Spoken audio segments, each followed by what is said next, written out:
Everything that you saw was lit with this little LED panel. This guy is small, just for size comparison. This is my iPhone XS Max, and this is the LED panel, virtually the same size, so it will fit in a pocket. Full disclosure, I was sent this to review. Anytime that I review something, I want to have full control and be able to say my honest opinion. So that is true for this. I don't have to say anything about this. I'm not pigeonholed into saying only good things about this. The good thing for this light is that I don't really have anything bad to say about it.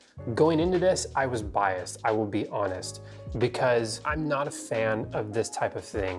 Whenever I've seen one of these, it's always been on top of a wedding videographer's camera on their hot shoe, and they're going around and they're just filming people, and it is blinding people in their face. And as a photographer who was once just a photographer, that's kind of like, okay, dude, you're ruining my shots and you're like making the drunk people not be able to see as well. Bias aside, I saw this was an RGB light, and that kind of piqued my interest. I started looking into these, and because of the projector stuff that I've been doing with all the different colors and everything, I thought this might be really cool.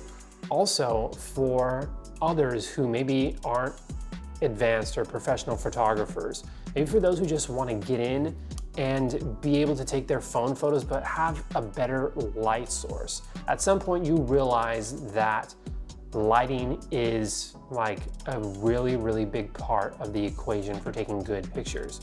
So imagine being able to bring this LED panel that is the size of your phone and be able to light, maybe you're a food photographer and you go out to restaurants, and to have well-lit photos. And then also to have the RGB aspect of this where you can do kind of cool effects with it. The other use case for this is for YouTubers. I didn't think that it would be good enough, and I was wrong. So I'm gonna put up some examples right now of me talking this kind of setup, and I use this just to light myself.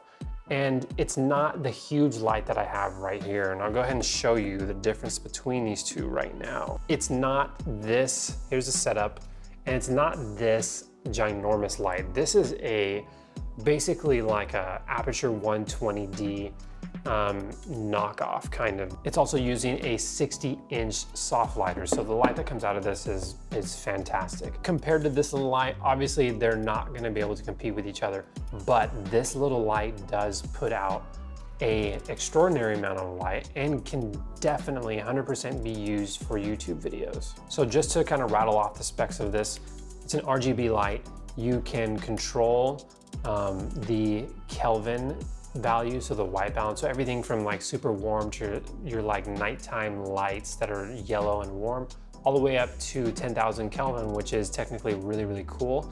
Daylight is around 5,600. So you can totally change that wherever you want it to be. You can change the power on this guy. So this is 10% power. Kind of cute, right? So 50% here, and that's already super duper bright. The camera is set on manual exposure, so it's not fluctuating. And then this is going to be 100%. Sorry, 75. This is 100. And then you get to the RGB aspect of this. You can do different colors, and you can literally just go through all of the colors that you want. The third feature of this guy is that it has the presets. So you have the police preset that I showed. Okay, so this is the setup. Canon EOS R right here.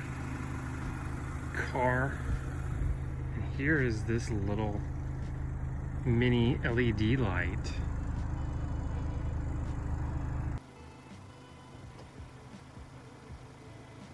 The TV screen preset, there's a lightning preset, there's two of them actually, SOS, and then these different RGB kind of cycling presets.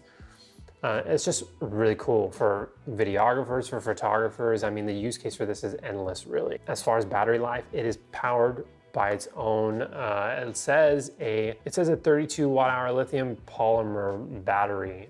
So it has its own battery in it. It charges via USB-C, which I was not expecting either. Usually they're like the cheap USB-A's or the mini USBs or micro USB ports.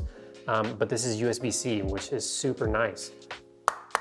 Build quality is metal, and was not expecting that at all. Usually that is the first thing that you sacrifice when you pay a cheaper amount for a piece of photography gear. Photography gear is super expensive. Normally we're used to paying like hundreds and hundreds of dollars. This is $70, I think. I mean, that's insane for a metal LED panel. That's crazy. My whole goal with reviews like this is to share gear that will allow more people to get involved in photography and videography, YouTube. Maybe you just want to take better pictures of your food at your restaurant, or maybe you're a one-person business owner and you need something cheap and don't want to spend a ton of money. Maybe you're just a social media influencer. You're just taking pictures with your phone and you want some better light. If I can do gear reviews like this that make it more accessible to more people, and it doesn't cost an arm and a leg to do that and to get involved in that, then that is my goal. I hope that this helps you. If you want any information about this, I'll put it down in the description. Otherwise, my name is David Orozco, and I'll catch you guys in the next one. Peace. I think I covered everything. I don't know, maybe, maybe not.